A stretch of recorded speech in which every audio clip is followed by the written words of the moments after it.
The Idaho Vandals honored the lives of the 4 students who were murdered just over a year ago with a black ribbon on their helmets today as they took on Idaho State. This game was all Idaho. On the first drive, Anthony Woods punches it in from 7 yards out to make it 7-0 Vandals. On the next possession, a little trickery from Idaho State, but Christian Fredrickson is picked off by Kyron Beecham. That leads to this. Jack Layne finds Hayden Hatton for the touchdown. That makes it 14-0. Next Idaho possession, Layne's going to find Jordan Dwyer for a 45-yard touchdown. That makes it 21-0, and the route was on. Layne would go on to throw for 6 touchdowns on the day, all coming in the first half as the Vandals annihilate Idaho State 63-21. With more on today's game, here's KREM 2 Sports Director Travis Green at the Kibbe Dome.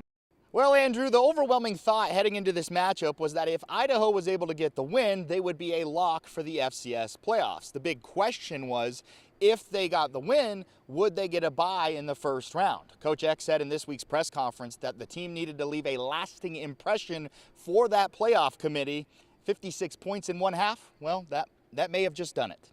Yeah, I think we did enough. So we did enough today, you know.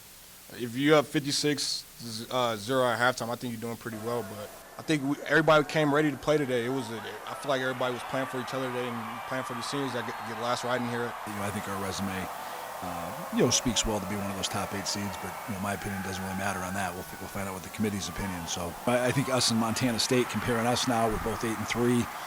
One of our losses is to an FBS team, and we have a head-to-head win over them. So. I would think our resume is a little better than theirs to sneak ahead of them. So I think clearly we're one of the top 8 teams, but we'll find out tomorrow at 9:30. So the Vandals earned the right to keep the rivalry trophy in Moscow for another year, and you'll notice there's a little different look to it. No longer Battle of the Domes on there. That's due to a loss of sponsorship. But there is a potato, and it's dressed in Vandals gear.